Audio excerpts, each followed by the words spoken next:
Hey, what's up, everybody? Joe Francisco here. And in this episode, I want to talk about arguments and, most importantly, how we overcome arguments, whether they're arguments with our main romantic partner or arguments with our friends, our family, our colleagues, our bosses, anyone. I want to talk about, are arguments a bad thing, always a bad thing, or can they actually be a good thing? And also, how do we overcome arguments? How do we find middle ground and make the argument a productive thing? I used to think that arguments were always conflict, and conflict brought stress, it brought drama, it brought feelings and triggers.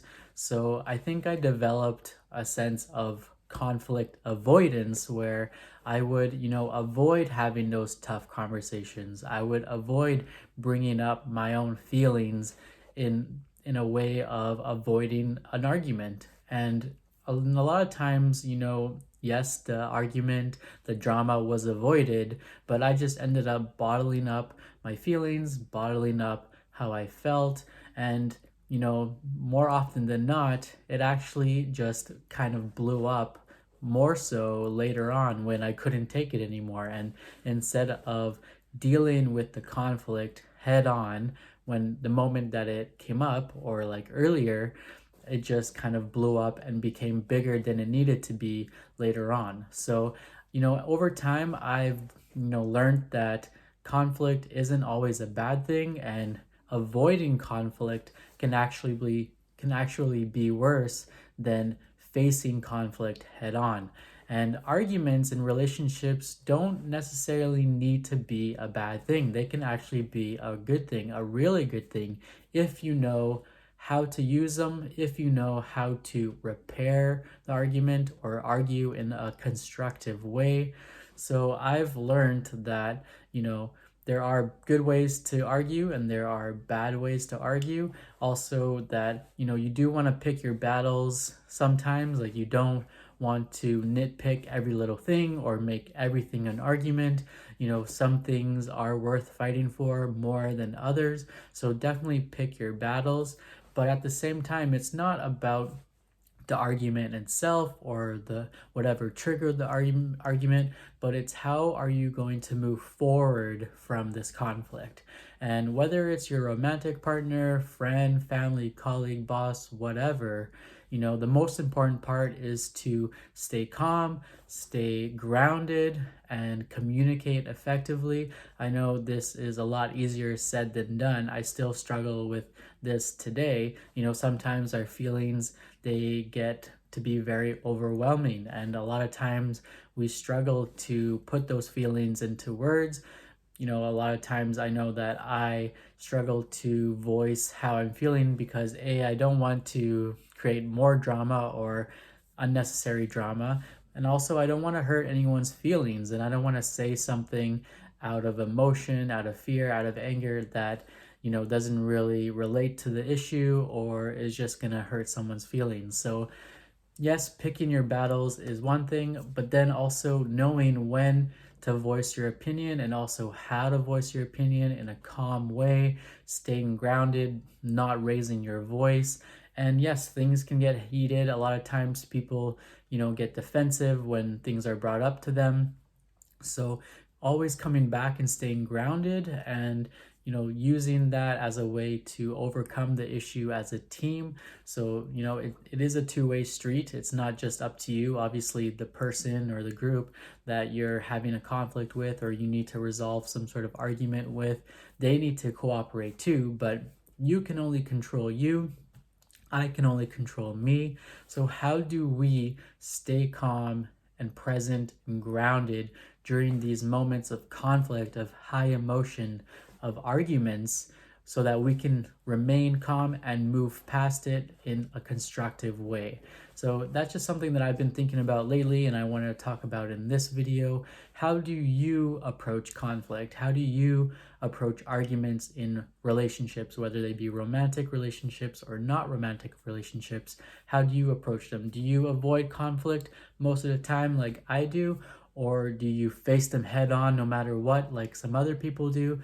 And there's no right or wrong answer. It's all dependent on the situation, on case by case scenario. But I've learned that expressing yourself is a skill, and it's a skill that can be learned, and it's a skill that is very constructive, very beneficial for relationships, for holding your own ground, for building intimacy even.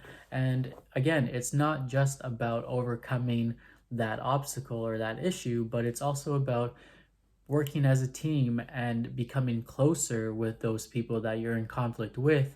And if you're able to do that, the power of sticking together, of overcoming things together, it can be such a magical and powerful and transformative process, because you come out of the other end even stronger, even closer, even more intimate. So are arguments in relationships a bad thing? No, they're not. They can actually be a very good thing. Of course, I'm not talking about yelling. I'm not talking about physical abuse. There's a right way and a wrong way to argue. It should always be approached with as much respect as possible. But if you can face conflict head on and face it with respect, with clear communication, with calm, grounded vibes, then it can be an extremely constructive thing. And I encourage you to think about that next time you get triggered, next time something comes up in any relationship that you have, because avoiding it is not the right answer, at least not forever. You need to face it sooner or later, especially if it keeps coming up, right? Some things are little and you can whatever let slide, but if something is bothering you and it comes up and it comes up again and again and again, you need to face that sooner or later. You need to communicate how you're feeling sooner than later, and you need to communicate in a clear, concise, calm way so that you can overcome it in a constructive manner. Because if you do, I promise you, you will come out the other side stronger. You will come out the other side closer to those people, to that person, to that relationship, and you will feel much better about yourself as well, because you have shown your self-respect, you've set boundaries, you've communicated how you feel and what you think you need, or it's just a very good feeling of letting go, letting your emotions go and sharing them with someone else, being vulnerable with someone else, and sticking together and overcoming those together. So next time you try to avoid an argument, please think twice. Please think about how can you face it head on, but in a calm, constructive, respectful way, because I believe that conflict and triggers and arguments can be an opportunity for healing. It can be an opportunity for becoming closer, becoming stronger, and being more in touch with yourself and what you need from yourself and from other people. So I hope this helps you in your future relationships and your future arguments, because they're going to come up sooner than later. There's no such thing as avoiding conflict. They come up sooner or later. And I hope this helps you overcome them together by yourself in a calm and constructive manner. But yeah, let me know your thoughts in the comment section below. I want to hear how you guys approach arguments and conflict. Have you avoided it in the past, or are you one of those people that face it head on no matter what? Let me know in the comment section.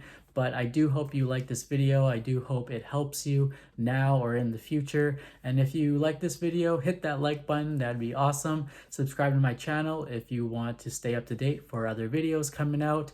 And I will see you in the next video. Thanks for watching.